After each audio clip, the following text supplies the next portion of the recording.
And you're a Donald Trump supporter. How come? Absolutely. I love him. I love him because I love the truth.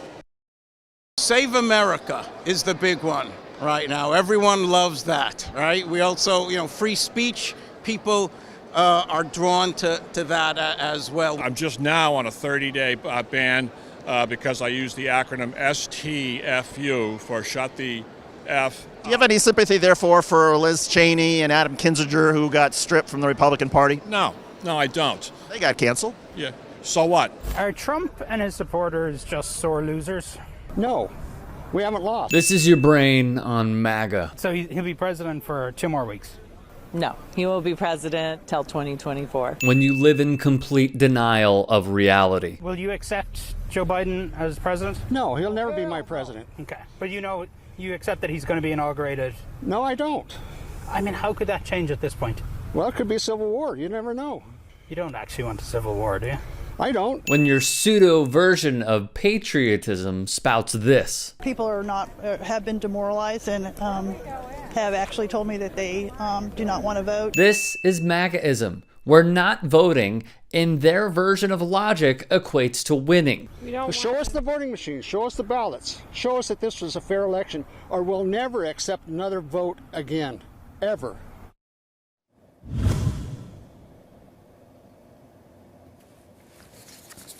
Crazy. Indeed, it is. An episode of Looney Tunes with red hats and white supremacists draping themselves in the flag to serve as a shield for their incredulous actions in the name of that one word, patriotism. It's a move that will delight President Trump and rankle Republican leadership. Josh Hawley becoming the first Republican senator to say he'll object when Congress meets next week to certify Joe Biden's win. I promise you, come this Wednesday, we'll have our day in Congress. One of the senators leading that charge, Josh Hawley. I wouldn't call it so much of a charge as it is a flop. For me, I personally find all of this very ironic. When Colin Kaepernick simply knelt during the playing of a song, he was called unpatriotic. You have to stand proudly for the national anthem. Well, you shouldn't be playing, you shouldn't be there. Maybe you shouldn't be in the country. He was told to leave the USA. I think it's a terrible thing. And, he'll... Maybe you should find a country that works better for him. Let him try.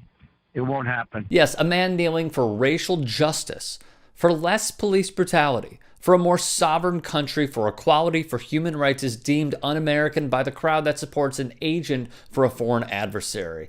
They want a free and fair election, do they? Where's the outrage when black and brown communities in Georgia deal with long wait times at the hands of Governor Brian Kemp? If they want less corruption in an election, why weren't they up in arms about Postmaster General Louis DeJoy corrupting the mail so less people and votes were counted? One writer put it of Trump back in late November. It is an attempt to destroy American democracy forever. If this crowd is so patriotic and believes all lives matter, why doesn't every vote? Recall what occurred in Texas, where Governor Greg Abbott limited one county the size of Rhode Island, mind you, to one ballot drop box.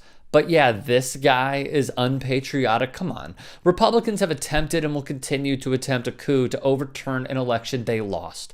They are throwing all of their weight and muscle behind lawsuits and media appearances because of the approval rating the outgoing president has within his party. It is no longer Republican, it is Trumpian, and the party of Trumpsters. Like Kelly Loeffler, campaigning with a white supremacist, and David Perdue, throwing up the white power sign. These elected officials lean into the supremacy, lean into the conspiracies, lean into the crazies, because now, in 2021, through 4 years of Trump, this is their base. This is what they have built. But yeah, Colin Kaepernick is the unpatriotic one, right? Maybe, just maybe, listen to one of your own elected leaders. I want to talk to the Trump supporters for a minute. I don't know who you are, and I don't know why you like this guy. I think what you like about him, he appears to be strong when the rest of us are weak. He's a very successful businessman, and he's going to make everything great. He's going to take all the problems of the world and put them in a box and make your life better. That's what he's selling. Here's what you're buying. He's a race-baiting, xenophobic, religious bigot. He doesn't represent my party.